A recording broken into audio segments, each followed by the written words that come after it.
Thank you. Let me admit some people. Some say she's my girlfriend, some say she's a fan. Groupie. She follows me around. Right.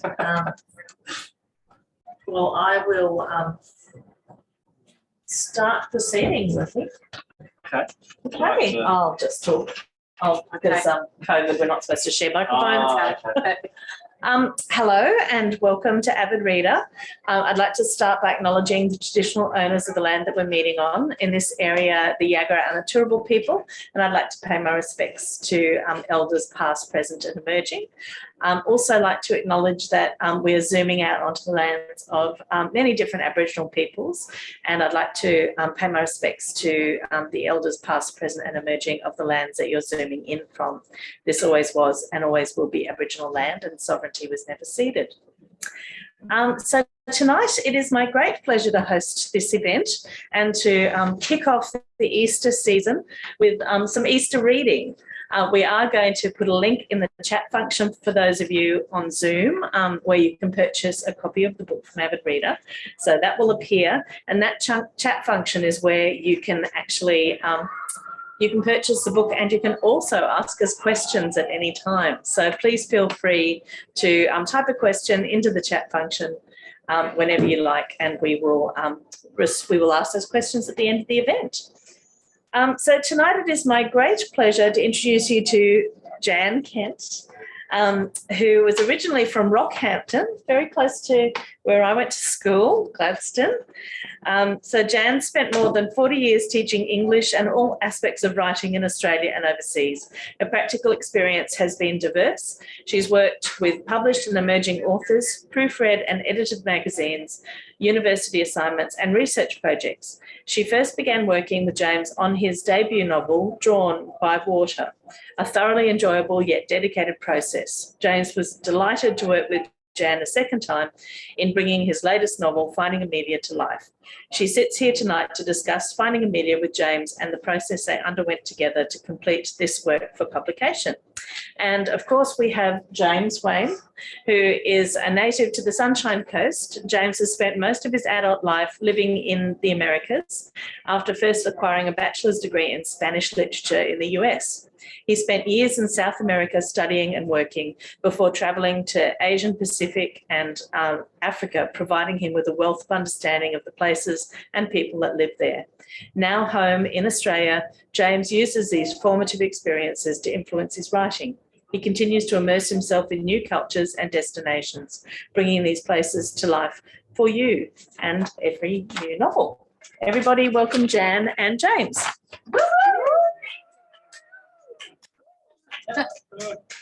Thank you, Chrissy, and it's our pleasure to be here and sharing James's story and the story of his book with the wider audience. So, James, Chrissy mentioned you're widely travelled, and I just wondered if you could give us a bit more background about your travels and how they may have influenced your writing. Yeah, well, thank you very much for having me at Avid Reader tonight. It's very exciting, as you can tell from the smile on my face. It's a little bit of nerves, but that's okay. Yeah, I suppose I've had quite a fortunate life in terms of experiences.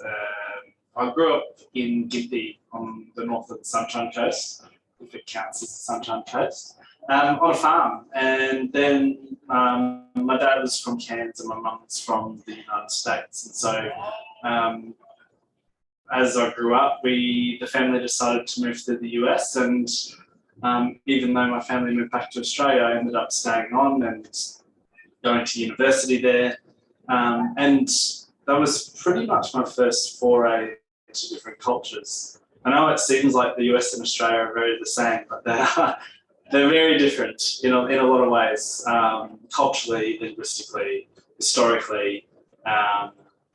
And so, yeah, it really opened my eyes. And one thing about the US is it has a different range of cultures. And so I was quite close to a lot of Mexican and South American peoples, and, became very close friends with them. And then that influenced my interest in culture and language, which eventually at university ended up studying Spanish literature.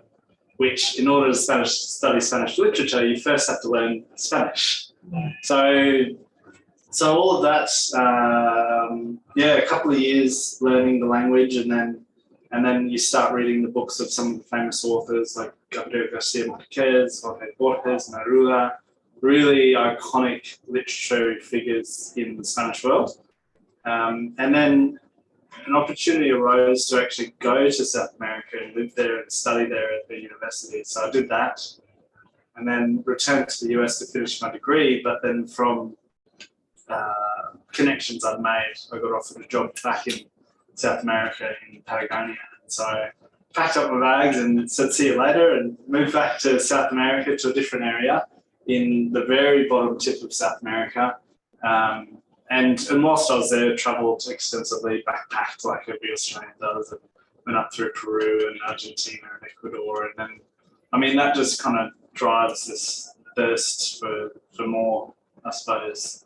And eventually I kind of missed home, so I moved back to Australia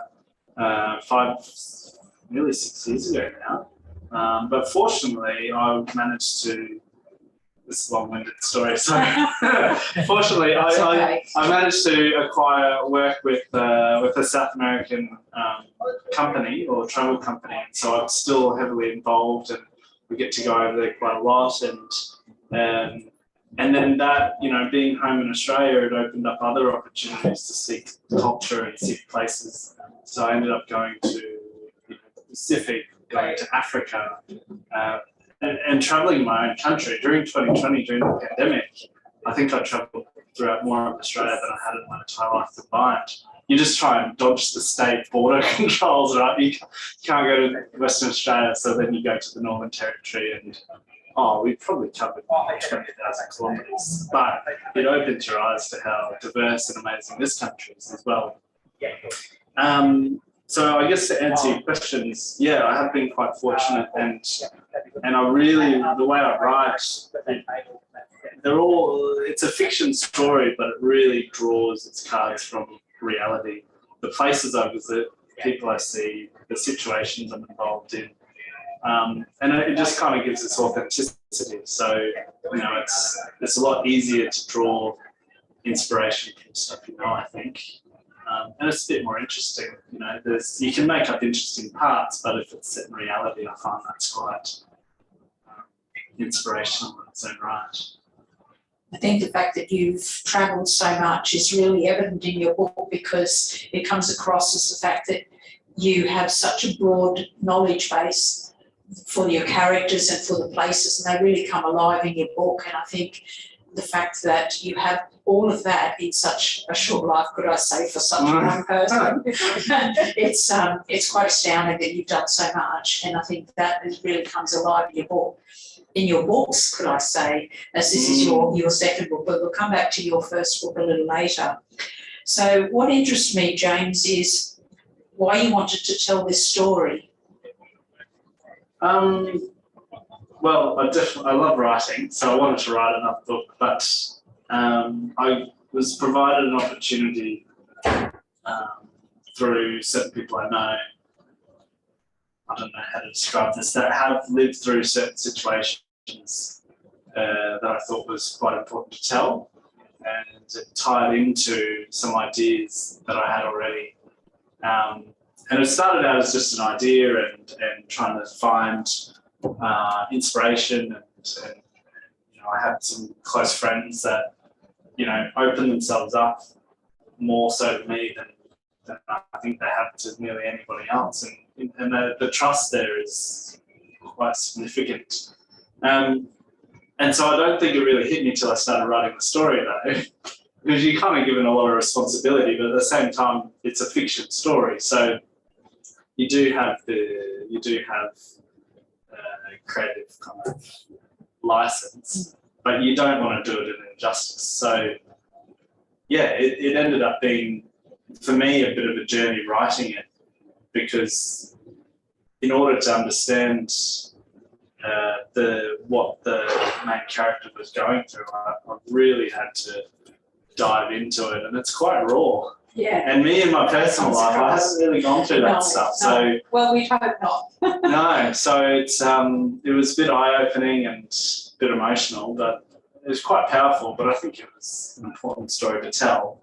It's not really something I realised until probably I'd finished the first draft.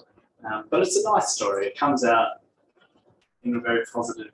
It way. is a positive Yeah. story, that's right. Yeah. Can you tell me about the title? Like, why did you choose Finding Amelia for the title? That's a good question. Thanks. The title is one of these are hard questions. The title is probably one of the hardest things, to be honest. I can't remember how many titles we went through. A lot. I think you told me a lot of crap. But, Probably not my words, but yeah, No. we'll get to that conclusion. I don't know. I just came up with it one day, and it seemed to fit.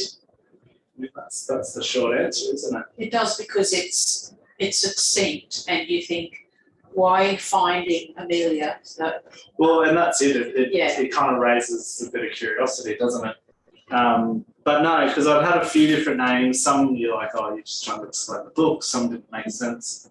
Some maybe were a bit too confusing. And then, I don't know, I think I was just out for a walk with coffee one day and it popped in my head and that works really well. and it's stuck. Yeah. Yeah, and it's stuck. So- Yeah. And when we tried to think of other titles that might be better. Yeah, we didn't And get that one anywhere with that. was the best.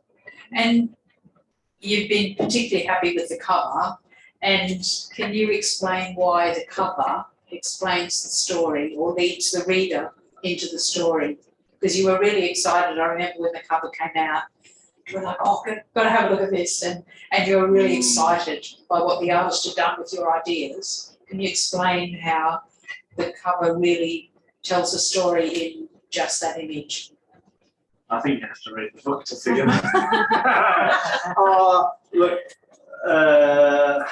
when you read the book, I think the cover makes a lot of sense.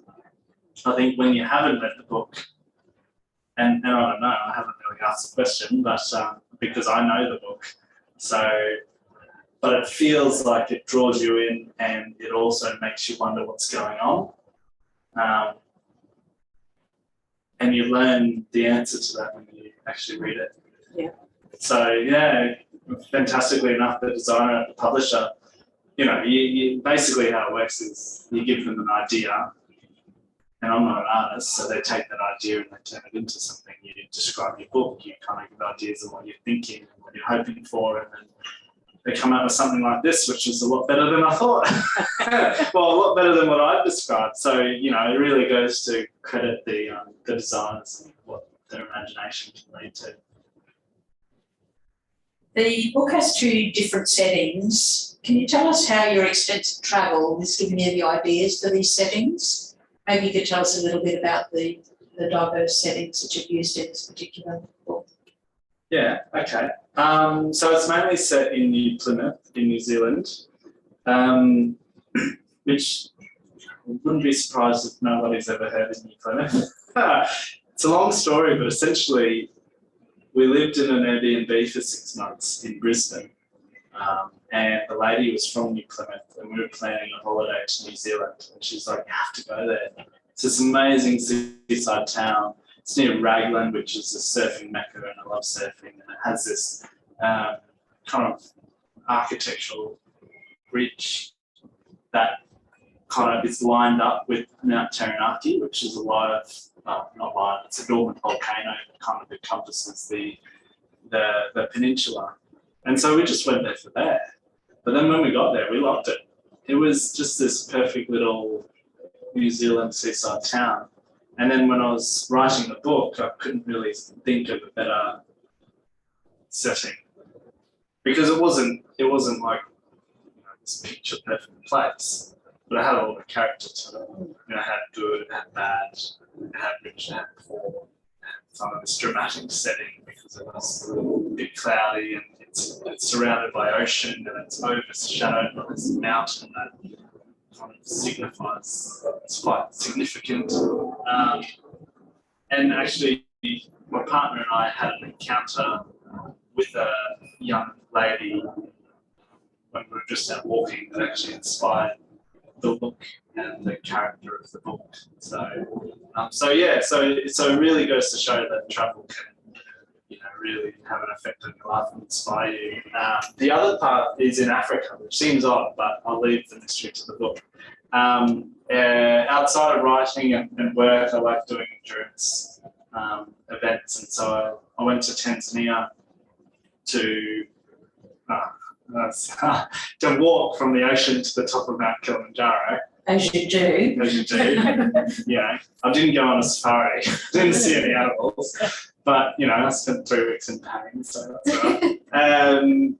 But no, and that kind of lined up with the other part of the story that I knew I wanted to write long before I got the main setting. And it just worked in really well. The settings, basically, apart from where Mount Kilimanjaro is, which is quite touristy, where I was leading up to that area was completely remote.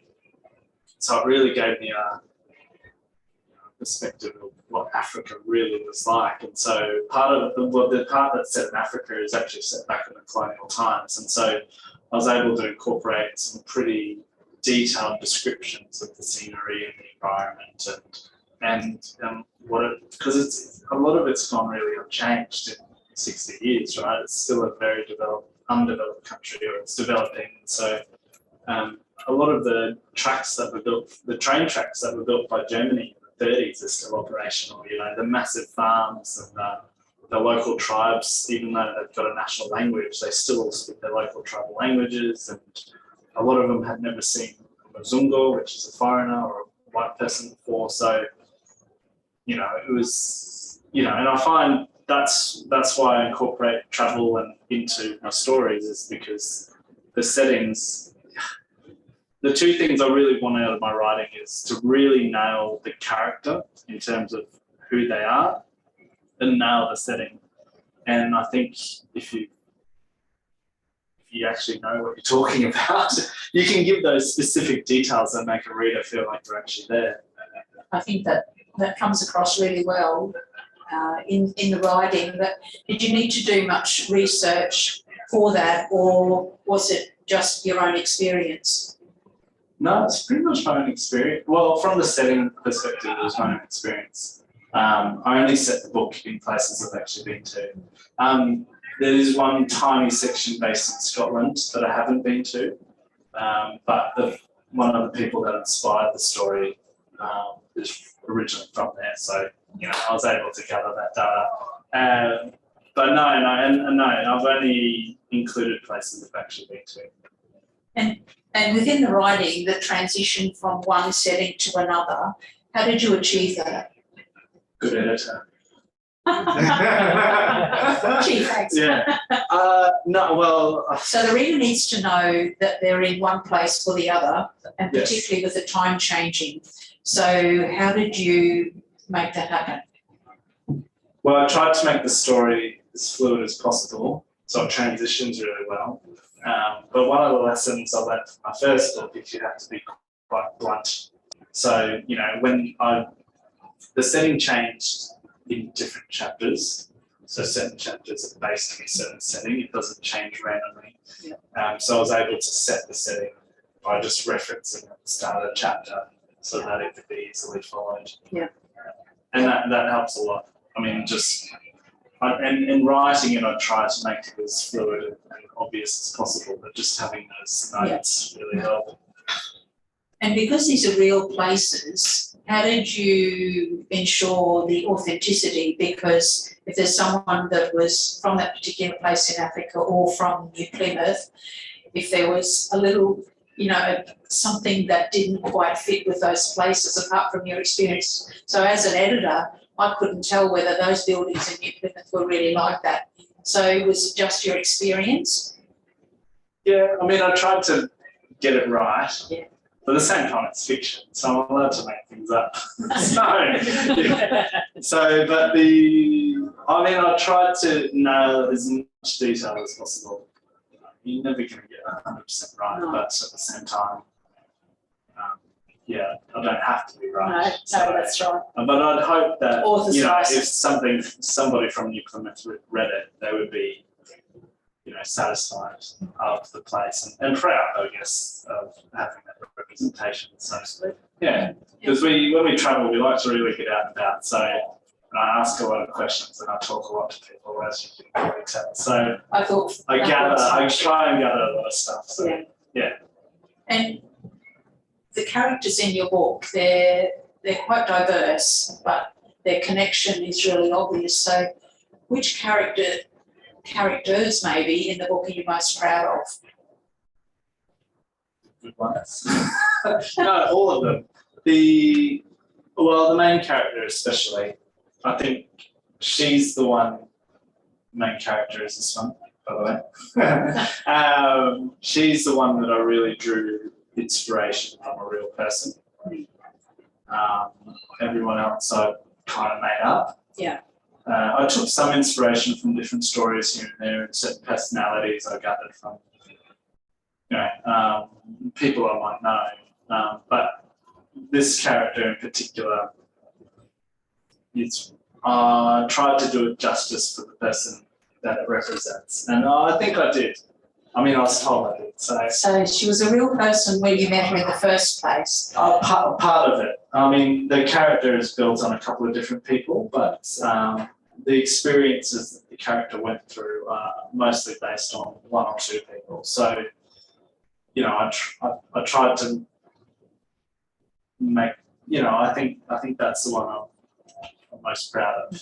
The other ones, you know, I make them up basically, but I'm proud of all of it really. And there's a book that inspired me. What's it called? As the World Turns, I think it is. And it had this very interesting concept where it's a lot of different stories, but they're all interconnected. And I love that concept. And so even though there's a few characters in here that seem at first they come from completely different walks of life, in the end, they're all connected. So when you're writing a character, do you know how they're going to turn out, or do you let them develop as your writing goes? Do you know where you want them to go, or do you find the more you're writing, they're growing with you? Yeah, definitely. Yeah, I guess I haven't thought about it like growing, but they're not developed immediately. I have a kind of, and I don't know, I would imagine that most authors, when they write a book, they don't know much more beyond the general concept or the first paragraph, but maybe I'm wrong. But I had an idea of the character, but certainly it changed completely from when I started. So, and it develops, right? You have an idea, you write it down, you investigate, you look at things, and then you get new ideas and new things pop up. And then, you know, the more you write, the more it kind of develops into its own thing. So the end result was a lot different than how it started, in a good way. I mean, I didn't really have an ending at first. So yeah, it was good. So the ending came to you along the way? No, surprisingly at the end. Oh, close to the end, yeah. And it happens weirdly like that. The first book I wrote, Drawn by Water, I wrote the end first. I didn't know how I wanted to start, but I knew how I wanted it to end. And then I wrote a bit in the middle, I wrote a bit at the start, and then all the dots kind of connected. This one, I had one idea 2 years before I wrote the book, a really small one. But then when I wrote it, I basically started at the start and I just wrote from start to finish, which surprised me. Yeah. Well, without giving any spoilers away, how did you keep the ending a surprise? Because you get all the way through and you're not really sure where this character is going. And then it's like, whoa, where did that come from? And I think it was the same with Drawn by Water, because the ending there is even more of a surprise. So it must be in your head somewhere along the line with your writing, but you don't want to reveal that too early. So how do you do that? This is meant to be easy, Chris. No, I don't know, it just feels more real. I don't, and Not that I'm trying to hide a secret, but I also think it needs to lead somewhere. And you don't know you don't know where anything's going in life. So, and the two books, they end completely differently, but I think try and make it as real as possible. So it's not this Hollywooded up, grand, amazing ending. I try to make it as real as possible. So, this one's a happy ending, but you don't, but it's still surprising and you don't really know where it's going. But it's kind of that comfort ending. I don't know how to describe it. It's a feel good ending. But it's not that like overly emotional, I feel amazing kind of ending. It's satisfaction, I think. Yeah, I was about to say that it's a satisfying ending, and you're pleased for the characters and how they've all ended up. Yeah, but and I think that's reality. Oh, I think so. Without being fluffy, it is a real ending. No, and I think that's the main thing I'm trying to do, and is just write about real themes that people are actually going through. Especially and especially like the dark themes or the and I'm not to make this political or anything, because it's I'm not writing because of that. I generally just write based on what inspires me. But I think there's a big emphasis on always being happy and putting this like kind of veil of perfection in front of you these days. But everybody goes through bad things, and everybody has bad times. Everybody has bad luck. People make bad decisions. Some things are out of their hands. So I feel like in this book particularly, there's at least something that everyone can relate to. Yes. Because we mentioned, I've been quite fortunate in my life. A lot of bad stuff happened too, but so has everybody. And I think that's the most important. Well, not the most, but it's an important factor in the book. Is can the reader actually relate to it, or is it just a good story, or is it both? Yeah. I think it's fun. Okay, thanks. So being a little bit more specific with the book now, what role do the letters play? Because they're significant, and the way that you've used the letters. So can you explain how the letters are significant in the book? Yeah, maybe I should give some context. Sure. Yeah, so letters start arriving randomly out of nowhere. And it really has an impact on the character, and in the end, it ends up giving her the courage to get herself out of the situation she's in. And funny enough, when I said I had an idea to use before I wrote the book, the letters were the idea. Yeah. There's one of probably the most famous literary figure in Spanish literature is Gabriel Garcia Marquez, and he invented the concept of magical realism, which essentially is extraordinary things happening in an ordinary setting without anyone realizing or acknowledging, right? So, and it's so cool, and it's very. Can you give us an example of that? And it's very South American. Trying to think of an example. Like for example, if we were talking right now and then you suddenly just started floating away and then you disappeared and everybody acted as if it was normal and they just carried on. That's absurd. Yeah. That would be an example. So I have this idea that these letters start arriving randomly out of nowhere. And I don't know how much I can give away. They end up. I don't know how much I can give away. You can give away enough that someone just wants to race out and buy that book. Okay. What are you Well, these about? letters start arriving out of nowhere, right? And they end up impacting her life completely. To the point that, it leads to the end of the book. And it's almost as if magic that they just appeared, because the house she's living in is a broken down, squatter's house. And there's no address, and who would the letters be arriving to? They're happening consistently. and it turns out they're coming from another time. So Totally. yeah. You know, so it kind of, and I just love that concept. So, you know, amongst all the reality and the hardship and the seriousness, I wanted to give this kind of curiosity and light, and, you know, a bit of magic, so to speak. I think you've done that really well with making the connection between the past and the present, because without having the letters there, I think you wouldn't be able to make that connection. There you go. That's it. It's a connection between the past and present. I knew that. Yeah, thank you. So I know that authors always love their stories, and because in some ways they're like their babies. And you've had 2 babies now, so what makes this one particularly special for you? Why is Finding Amelia a special one for you? I think it is special. I think in a way, it's really, I think, where I came out as a writer. I mean, the first one was it was my baby, right? But it was my first novel. And I think when you write a book, there's a lot to learn. There's so much to learn. And this one in particular, I think I've applied all the lessons I've learned, and it's developed into a story that even now is, you know, I can read it time and time again. I just love it. I'm proud of it. I'm proud of both, but I feel like this one is where I can see myself really coming to my stride.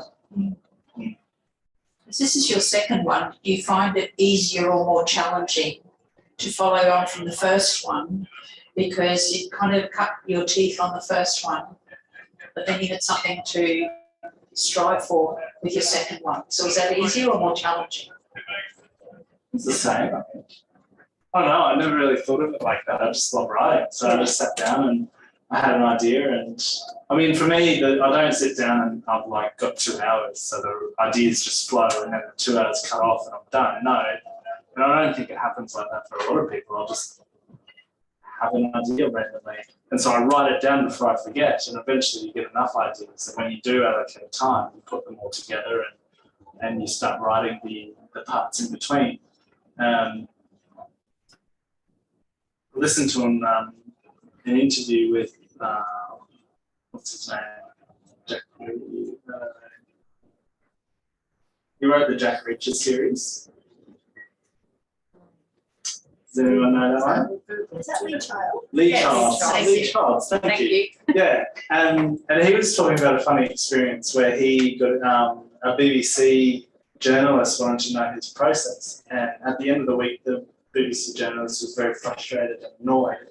And he's like, he's so lazy, he just lays around all day and does nothing, doesn't write very often. I'm like, yeah, but that is writing. Yeah.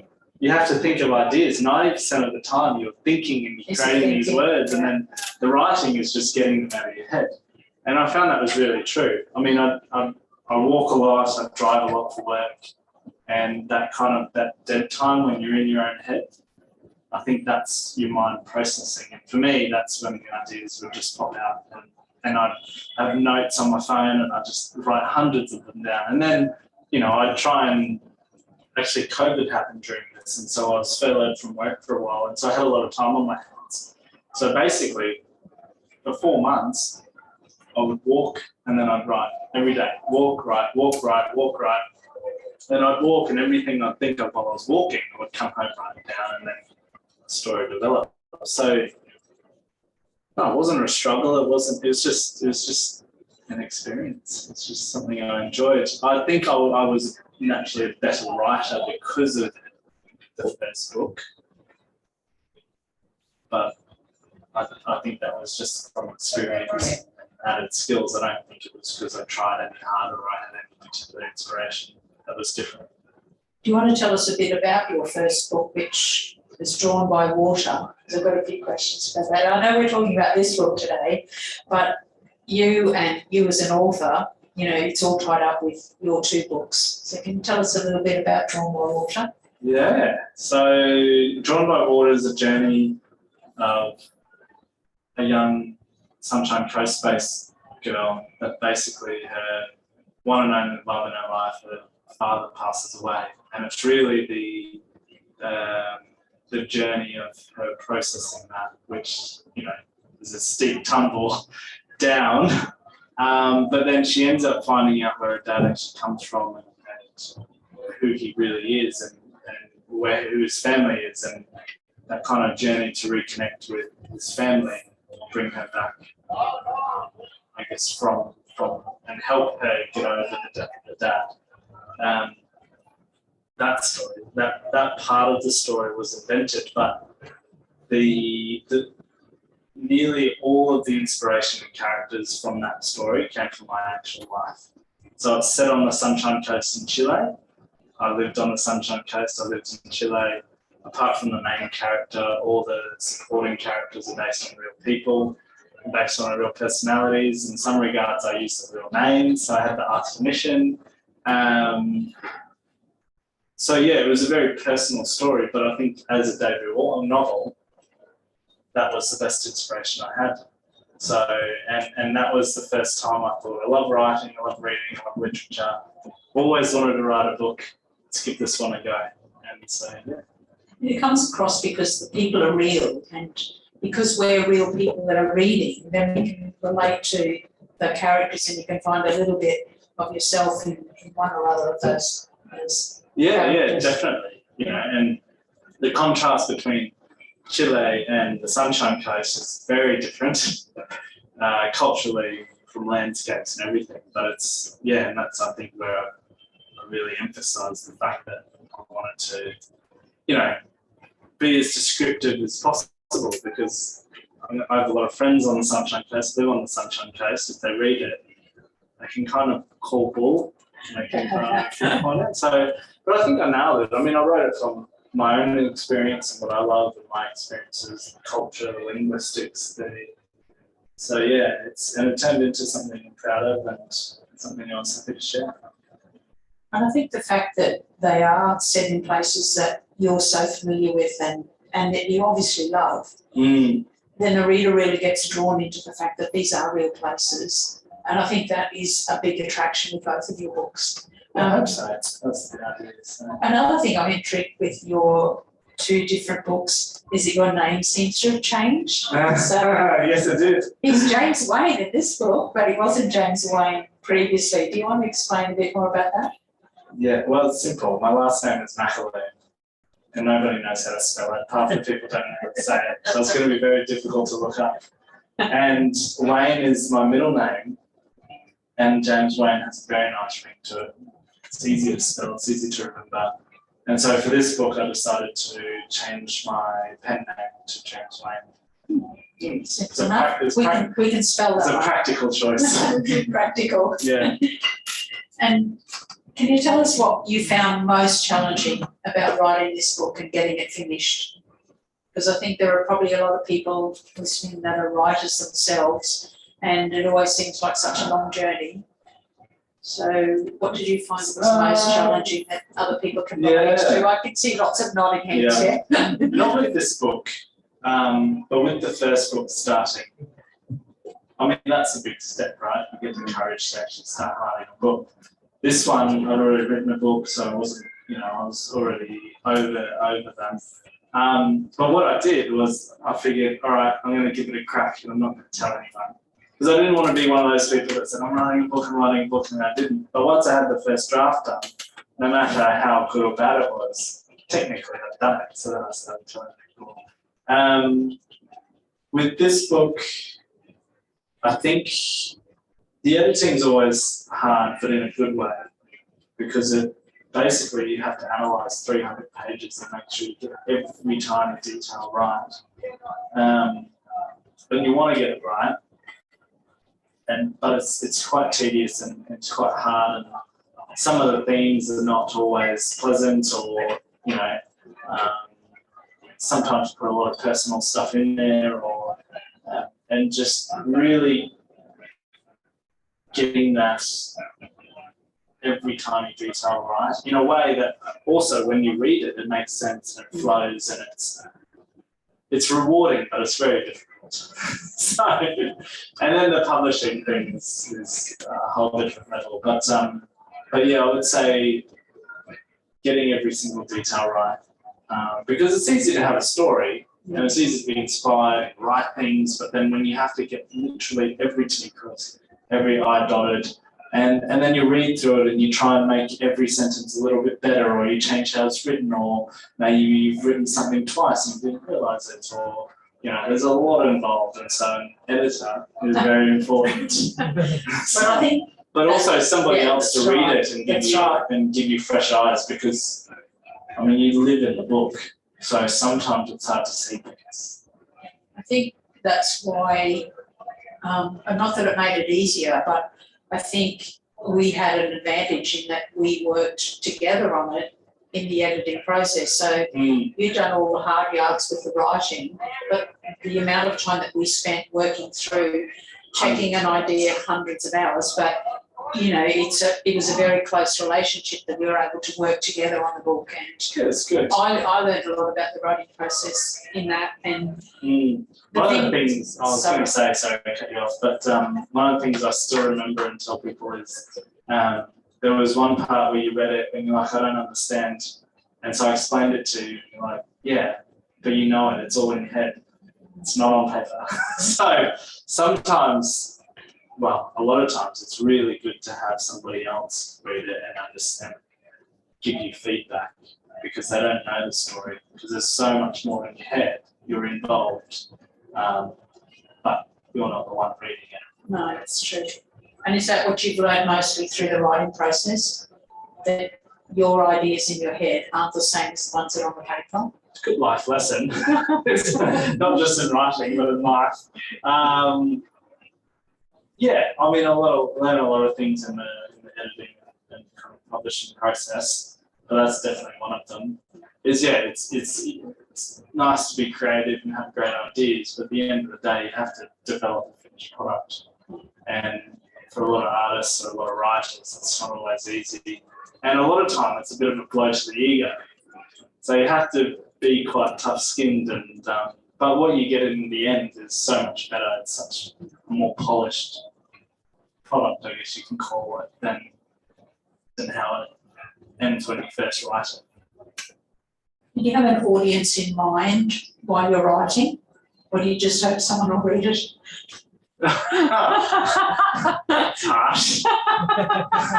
Not at all. Of course I want people to read it. No, but you don't aim at a certain audience. I don't write for an audience, if that makes sense. Yeah. I want it to be intriguing, I want people to read it, but I'm not targeting anyone in particular. I'm writing a story I want to write and something I'm passionate about, and then whoever the audience may be are the ones that enjoy it, hopefully. So no.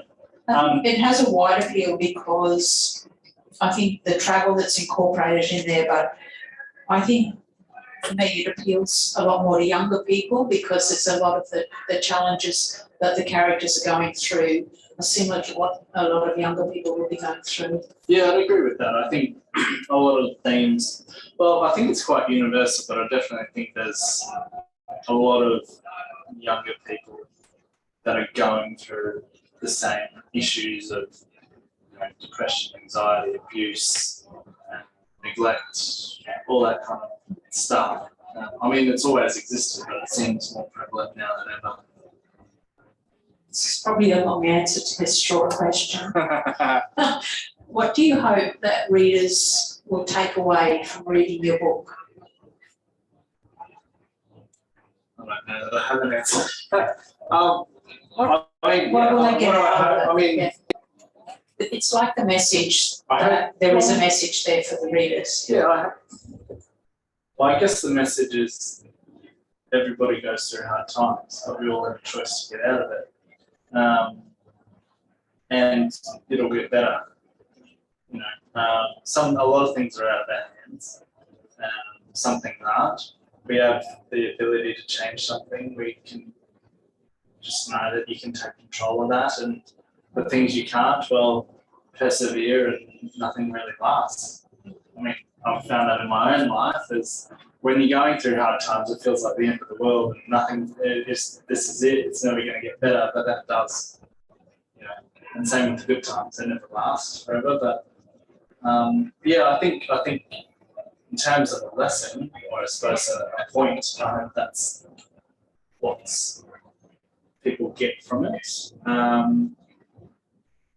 At the end, I hope people just read it and they enjoy it and they feel good, because that's the goal. That's not long. Yeah.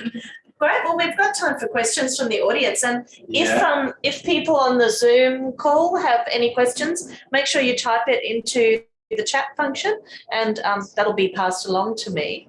But are there any questions from the audience? Bianca? Yeah. Bianca's got a question. Bianca. Thank you both so much. It's been a really fascinating conversation. I say that genuinely. I am really thoroughly impressed, and I really want to thank you too as well for your thought-provoking questions. So I think you've really honed in but also gone broad. So thank you. And yes, I could listen for another hour. Oh, But I wanted to ask, from a writer's perspective, and also as an editor as well, they say it takes a village to publish a book.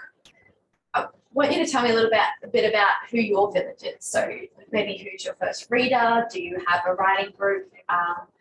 Coming from experience, I moved to Brisbane from the Sunshine Coast a few years back, and I noticed, other than my uni sort of friends on the Sunshine Coast, there wasn't the Sunshine Coast is very spread out. There isn't one central, I guess, network for writers. No. So yeah, No, you're definitely right. what kept you motivated in terms of your creative process?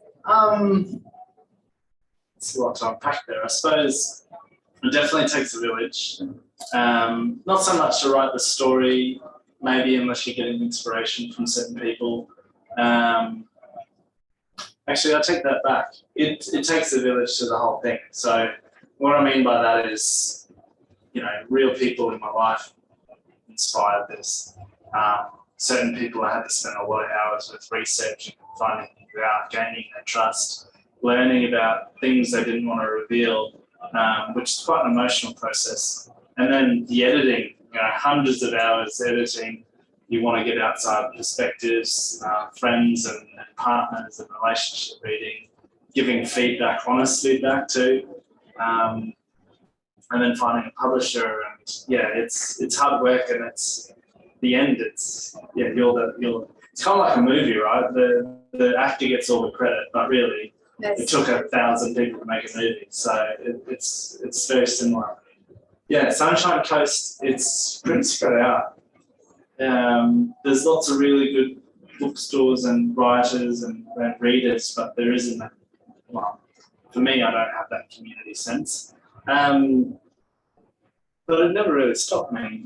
I mean, I was inspired because I love writing and I love reading, and I have the support of my friends, even if they're not writers or readers themselves. And that was enough for me. Yeah. Sounds like you had a few different inspirations from a lot of sources, particularly if you value that thinking process. I think a lot of people are just too impatient to get it down on the page, and then they get stuck, and then they have to start the thinking part of it. No, exactly. The thinking is the most important part. So, because there's at least, I would say it's the most important part, definitely. So, don't underestimate doing nothing, because you're not ever doing nothing. If you're writing without thinking, you just get busy. But I think the story comes from thinking and analysing. You know, I find it really hard to be creative if I'm in a box. If I'm out walking, or if I'm riding a bike, or I'm driving, you're decluttered, and you can allow yourself just to think of things and process. Yeah, I think so. It's good to get inspiration from other people, but I think sometimes that can, in terms of directly from community groups or book groups or something, but in some ways, I feel like sometimes that can try to influence that or that, and you just have to have confidence in yourself, in your own creativeness. Yeah. You talked a little bit about how you learnt from the first book to write the second book. I'm really interested to see if there are any lessons you've learnt from this book that you would apply to the next book that you write. Did you learn anything about yourself or your process of writing or how a book is written that you'll apply to the next book? Yeah, definitely. I think with the first book, it was more structural in terms of the grammar and the actual the guts of it rather than the creativity or anything like that. I think the process of putting words on paper for the first one, it was much more of a steep learning curve, because it was about the processes of how sentences go together, and we worked a lot harder on the first one, but by the second one you learnt a lot of that, and I could see that what you learnt from the first one was in there. So yeah, definitely pay attention in English classes. You're gonna need to apply. But I mean that's quite common, right? There's people that are very good at grammar and English and editing, and they have an amazing eye for detail, but they don't have creativity. So, and some people are blessed with both. So for me, it was almost going back to school in terms of the editing process. With this one, yeah, as well. I mean, you spend hundreds of hours editing and going through a book. You're going to improve and learn something. But I think the most valuable thing I learned from this was more aware of what my writing to take me. I think the first one was inspired by a lot of stuff in my own life, but this one was really inspired by other people's lives. And every idea I've had for anything, any kind of project I want to do moving forward relates to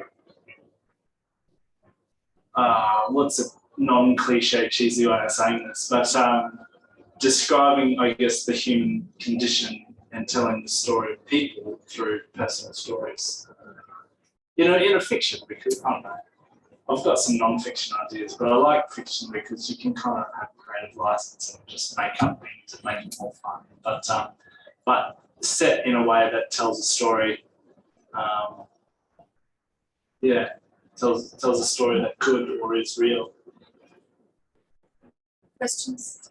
I've got another one. Yeah. If no one on Zoom. Yeah. So you mentioned before about the publishing process, that sort of thing, you know, that's further down the line. Yeah. I just wondered behind, you know, there's so many different avenues that we can be published as writers nowadays. I wanted to know a little bit more about sort of the process you went through, but also, I guess, just the thoughts behind, you know, choosing to go down and sort of independent publishing. Yeah, it's a local. This book's from a local Brisbane publisher, actually. Indie publishing. Yeah. Look, I think there's people that have opinions. There's always people that have opinions about anything. Me personally, it was a step-by-step process. Try to go to a traditional publishing house, which is the most difficult thing to get because there's so much competition, and really it's because they're a business and they're making it better than an author. They're going to make sales and they're going to make certain profitabilities, and that's just the reality of running a business. So as an independent author or a debut author, it's very steep hills to climb. But there's other options. There's hybrid options, there's independent publishing options, and there's self-publishing options. So really there's no shame in doing anything because you're just trying to bring the work to life. So, you know, try one. If it doesn't work, try another. If it doesn't work, try another. You know, for me, being published was more just the final step. You know, yes, the book is published, it's complete, it's out there in the world. People can buy it, people can enjoy it. Who it's published by. Okay. So, it's just more like, was it a process, was it a decision you made based on the fact that you'd have, I guess, that little bit more freedom, or? Yeah, I think, well, I tried for traditional publishing first, because if you're able to get a contract with them, you know, they market your book. They work really hard to try and make your book successful because they rely on that for their own business. And so it's a lot, and they have contacts and they have all this experience, and they can really help drive a career as a writer. But, you know, some independent publishers do that as well, or you do that yourself. It's just a lot more work, but it's nice because you get to do events and talk to people a bit more, and you share it with friends and family. But yeah, that was where it was for me. I went traditional first, and then basically down the line, and I was able to. And you know what? The local Brisbane publisher I found, fantastic. The cover, the design, the feedback, the communication, the entire process. Yeah, I was have amazing. heard of them. Yeah, we've so launched a few indie brush. Yeah, I think we have, okay. yeah. And they have done an incredible job on Yeah. the jacket. It's a beautiful. Yeah, the jacket's fantastic, and I'm sure there's lots of other ones out there. They were just the ones I ended up working with, but that would be my advice. There's no shame if you want the book to get out there, then do what you can to get it out there. Yeah. That's very good advice. I think there used to be, a kind of a unwritten rule that you don't go the self-publishing rule, but I think that's completely changing now with the new system. I mean, even, music, you don't go with the big kind of labels anymore. Everyone is producing their own albums, and I think that there's much more scope for producing, through independent and self-publishing. I think so, and I think Jan would agree with this. Just being from a traditional publisher doesn't mean your book's great. No. There's some reason that they've taken it on, but there's no shame in getting your book out there because you've written a book. It takes a lot of hard work to do it. Yeah. You should be proud to publish it. So. Yeah, I remember reading once about Bryce Courtney, who took his box of books of The Power of One on the bus and walked up and down the aisles trying to get people to buy his book, and now look what happened, Yeah, exactly. Yeah. So yeah, that I would definitely. If you work hard on your book, and that was a big part of why I wanted to publish, because I worked so hard on it. So I want it to be out there. I want it to be official. And even self-publishing, that you can get really good graphic designers to help you with the cover. You can get really good editors to help you polish the book up. I don't see how that's any different. Yeah, it's true. Yeah. Have you got an idea for the next project yet? Are you deep in it, or have you got an idea at all? I do. I have a funny story about it, actually. I had this idea and I thought it was absolutely brilliant. And I had it every tiny little detail. And so I started doing some research, and I found out that there was a book out there that I'd never heard of. I never heard of the author, but it was exactly the idea. And it won a Pulitzer Prize. So I have some really good ideas. Just other people beat me and so to does it. someone else. Yeah. You No, would do it differently. That's the other thing. There's lots of books with a similar idea at the no, heart. this one was like that. So I don't know. I probably would have done it differently, but it's quite a unique story, and it's also based on a historical figure. So, but no, I do have an idea for a new book, and I actually came up with it recently. And similarly, it's a fiction book, but it follows on from something that really happened in the 1600s. So yeah. Do you want me to elaborate? Well, you do like historical events in your work by the sounds. Yeah, I've really come into loving history. Yeah, right. Emma will attest to that. Half my bookshelf is history, like Peter Fitzsimons or Marco Polo or Lawrence Green or who wrote one of Marco Polo books, Venice to Xanadu. Do you worry that you're going to, I haven't touched historical fiction because I'm terrified I'm going to, forget and pull out an iPhone in the 1700s. Like my character will. Editor. No, in fact, in this book that happened. I think I put mobile phone or iPhone, and she's like, my phone turned around in that time. Oh, okay, oops. So, yeah, I think I said That's iPhone. what it just said, yeah. And this is based mostly in the early 2000s. iPhones came out in 2009. Yeah, and there was also, it's the details of things that editors can pick up. Something like mentioning a pop star, for example, in the 60s when that person was actually in the 70s. And you rely on people like me to do that. Yeah. Even little things that we didn't pick up on, but the publisher picked up on. example, and it was just a stroke of luck. So part of what leads her down this path was her father had trauma from war and was from Scotland, and I kind of made up a war that he was in, and we didn't pick up on it because I thought, oh, that fits, that makes sense. Then the author came back and said, oh, in that time period, the publisher came back and said, in that time period, that doesn't work.